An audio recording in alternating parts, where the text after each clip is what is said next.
एक बार की बात है कि भगवान बुद्ध किसी गांव में प्रवचन दे रहे थे। वह अपनी बात को समाप्त करते हुए बोले कि मनुष्य के सबसे बड़े दुख का कारण है कि अपने आप को किसी के साथ बांधना। जहां भी मोह होता है, बंधन होता है, वहां दुख अपने आप ही उत्पन्न हो जाता है। इसलिए अपने बंधन को जानकर और इससे निकलने का प्रयास करना चाहिए। यह बात कहकर महात्मा बुद्ध सभी को आशीर्वाद देकर अपने आश्रम वापस लौट गए। अगले दिन गौतम बुद्ध को एक व्यक्ति मिलने आया। उसने गौतम बुद्ध को प्रणाम किया और कहा, कल मैंने आपका प्रवचन सुना, आपकी बातें मेरे अंदर तक उतर गई हैं। आपकी बातें सुनकर मैं सभी बंधन तोड़ आया हूँ, मोह माया को त्याग आया हूँ। अब मैं आपकी शरण में आना चाहता हूँ। महात्मा बुद्ध उसकी बात सुनकर मुस्कुराए और बोले, वत्स, मुझे यह बताओ कि तुमने कौन कौन से बंधन तोड़े और किसका मोह त्यागा। वह व्यक्ति बोला, मेरे घर में मेरे बूढ़े माता पिता और मेरी पत्नी और एक छोटा बच्चा है। मेरी पत्नी अक्सर बीमार रहती है। उसको कष्ट में देखकर मैं हमेशा यही सोचता था कि वह मर जाए तो उसके सभी दुख और परेशानियां दूर हो जाए। उसकी वजह से मैं हमेशा परेशान रहता हूँ। कल मैंने आपके वचन सुने तो मुझे समझ में आ गया कि मेरे परिवार ही मेरा बंधन है, मेरी परेशानियां और दुख का कारण है। अगर मैं इस बंधन में रहा तो कभी भी सत्य की खोज नहीं कर पाऊंगा। इसलिए मैं सभी को त्याग कर आपकी शरण में आया हूँ। महात्मा बुद्ध ने उसको कहा कि क्या सचमुच तुम सभी बंधन तोड़ के आए हो? देख लो पीछे कोई बंधन रह तो नहीं गया। उस व्यक्ति ने उत्तर दिया कि मैं सभी कुछ छोड़ आया हूँ और अब आगे बढ़ना चाहता हूँ। महात्मा बुद्ध ने कहा, अगर यह बात है तो तुम यहीं रुको, कल मैं तुमको बताऊंगा कि क्या करना है। वह व्यक्ति वहीं रुक गया। अगले दिन महात्मा बुद्ध ने उसे कहा कि तुम्हें पूर्व दिशा की तरफ जाना है। वहां तुम्हें एक गांव नजर आएगा। गांव के बाहर ही एक साधिका का घर है। वह तुम्हें कोई वस्तु देगी जिसको लेकर तुम्हें मेरे पास आना है। वह व्यक्ति चल पड़ा। कुछ दूर चलने पर उसे बहुत गर्मी महसूस होने लगी और प्यास भी लगने लगी। वह सोचने लगा कि अगर इस समय मैं घर में होता तो इस तरह गर्मी में नहीं भटकना पड़ता। थोड़ी दूर और चलने पर उसे भूख भी लगने लगी, लेकिन वह बिल्कुल बंजर और वीरान इलाका था। उसके दिमाग में फिर आया कि अगर मैं घर में होता तो अपनी पत्नी के हाथ का स्वादिष्ट खाना खाता। पता नहीं बुद्ध ने मुझे क्यों इतनी दूर भेजा। चलते चलते कुछ समय बाद उसको एक गांव नजर आया। गांव के बाहर ही एक घर बना हुआ था। वह घर के बाहर पहुंचा और उसने दरवाजा खटखटाया। दरवाजे को एक साधिका ने खोला। उसके चेहरे की आभा देखने वाली थी।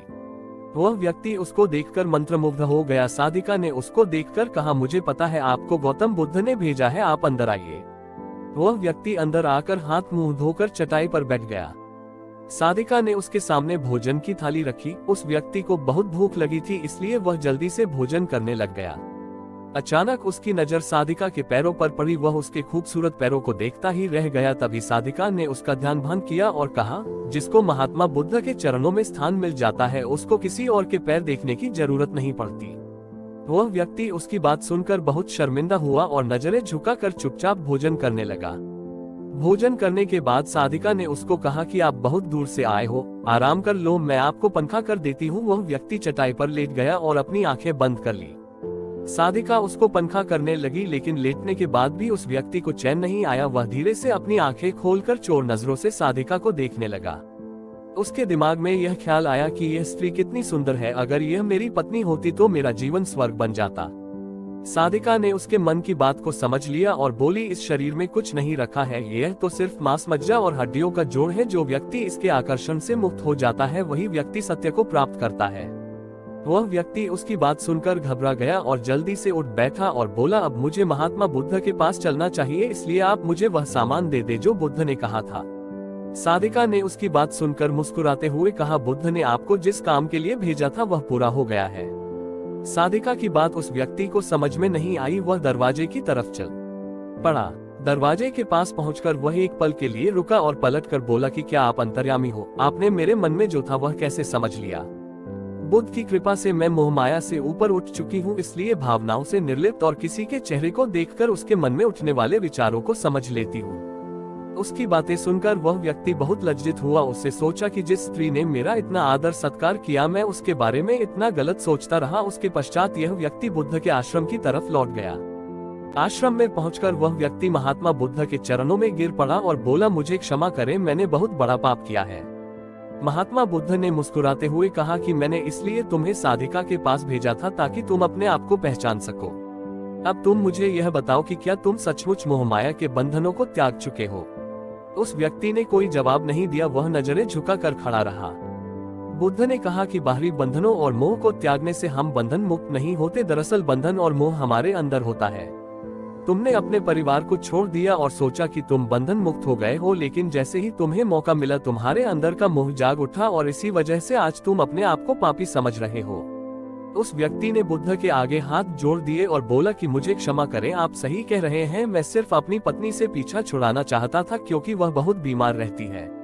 मेरी कमाई भी कुछ ज्यादा नहीं है, इसलिए अपने परिवार का पालन पोषण भी ढंग से नहीं कर पाता, शायद इसलिए मैं अपने परिवार से पीछा छुड़ाना चाहता था, लेकिन अब मैं समझ गया हूँ कि मेरा परिवार ही मेरा सत्य है और उनका पालन पोषण ही मेरा दायित्व है और यही मेरा असली कर्म है। शिक्षा। दोस्तों, इस कहानी से हमें यह सीख मिलती है कि हमें कभी भी कल के लिए परेशान नहीं होना चाहिए। अगर हमारा आज अच्छा है तो कल यकीनन अपने आप ही अच्छा हो जाएगा। एक बात हमेशा याद रखना कि कल जब भी आएगा आज ही बनकर आएगा, इसलिए अपने वर्तमान में खुश रहो और परमात्मा ने जो हमें यह जीवन दिया है उसे हंसी खुशी अच्छे कामों और परमात्मा की याद में गुजारना चाहिए।